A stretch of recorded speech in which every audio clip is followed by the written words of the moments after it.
Welcome to another exciting edition of Million Dollar Peddlers. I'm Papergoy, and today we're going to talk about one of the biggest problems that a lot of resellers have out there, and that's pricing too low. There's any number of times where I will go on and I will see some items on there, especially when you're doing Terapeak research, and I've got the item in my hand and I can tell it's a decent item and it's a rare item, and there's a lot of different reasons why it would appeal to somebody. And I go on and I see in the comps that one was sold and it was sold for $10.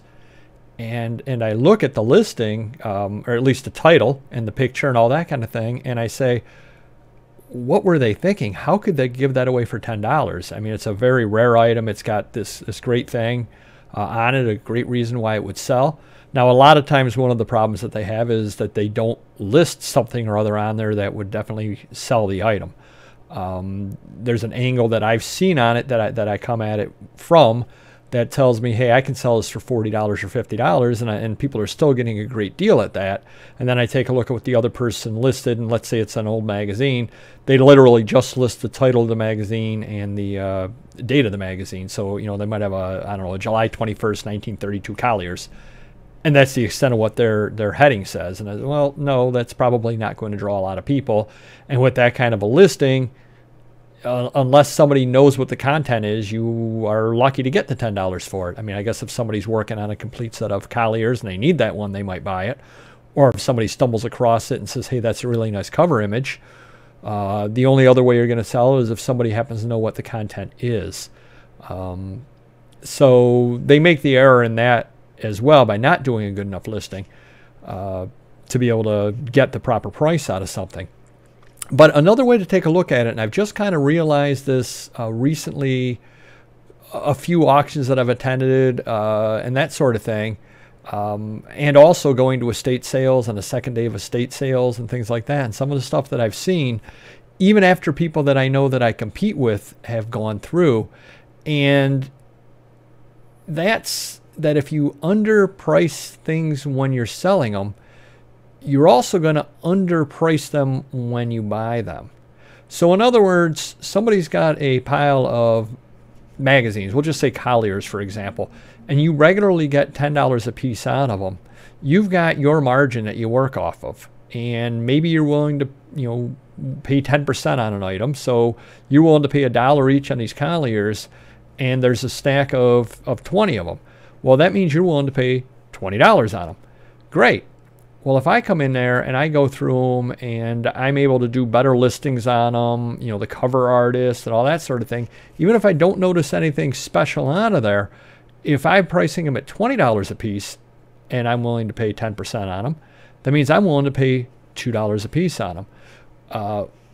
I can bid $40 on a lot, whereas you're only going to bid $20 on the lot. And that's even leaving out if I see anything valuable in there. You know, if I see an $80 magazine in there and a $100 magazine in there, suddenly I'm willing to go, you know, $60, $70 on that lot, and you're willing to go $10 on the lot because your price structure is so different.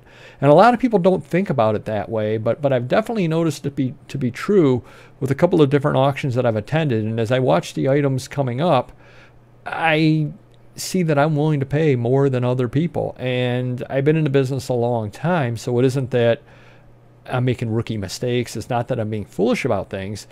It's that I see value in them, and because I see the value to be able to get $20, $30, $40 out of them, I can pay more than somebody who can only see $10 worth of value in them.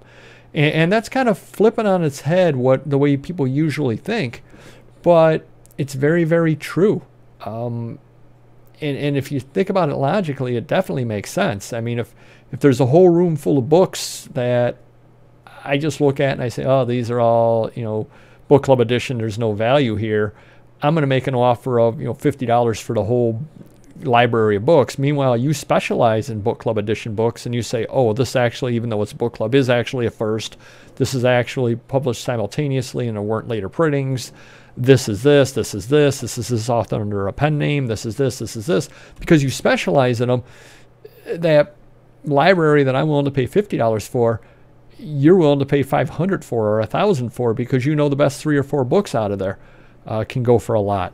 So having a lot of knowledge about what to sell stuff for does help you in the buying, but not necessarily in the ways that you think. I mean, obviously, if somebody comes to any of us with an Amazing Fantasy 15, we all can look up comps on that, and it just all comes down to, you know, I think it grades out of the VG, you think it grades out of the VG plus, what margin are we willing to work on, what risk are we willing to take in selling it, do we have a quick flip, are we going to ask for more, are we going to get it graded, et cetera, et cetera. There's a lot of different things that go into it. But when you have other items that aren't just so cut and dry, it all comes down to what you value it at and what you can pay on it. And if you can see the hidden value in things, you can actually pay more than other people and walk away with a lot of very good buys that other people just be shaking their heads going, oh my gosh, this guy doesn't know what he's doing. He's paying $3 each for these magazines. He's crazy. You know, he's paying $3 each, sells them at $10. What's he making? Well, that would be true, except I'm not selling them at $10. I'm selling them at $25 a piece or $35 a piece or $50 a piece or whatever the case happens to be. So take your time to learn your craft and take the time to accurately price things when you sell. You don't always have to do the quick flip for $10. You can hold on to it and get the $20 out of it or $30 out of it by doing a better listing, or by finding that, hey, this has a Rolex ad in it, so it's a very good item. Or, hey, this has Marilyn Monroe in it, you know, near the back. If I mention it because nobody else did, if I mention it, I can get $30 out of it. You know, and the magazine is on there for 10, but I'm the only one that took the time to page through and say Marilyn Monroe and put a picture of her up there. Because a lot of people aren't going to go search comps on things. They're going to simply see what you have and say, oh, Marilyn Monroe is in her. Oh, that looks like a good picture. I don't have it for my collection. And a lot of people are just going to buy it, or they're going to make an offer $20 on it and buy it. Versus going out and searching it out and saying, oh, this person has it for 12. Well, this person, a lot of people don't want to be bothered doing that. They found it. You have it right there. They know that it's in the magazine, because I'm sure a lot of times they've been burned buying off other people and the magazine isn't complete, et cetera, et cetera. So by marketing your things better, it gives you an advantage, obviously, on the selling side, but it also gives you an advantage on the buying side, which is a thing a lot of people don't think about. So until next video, stay safe and be profitable.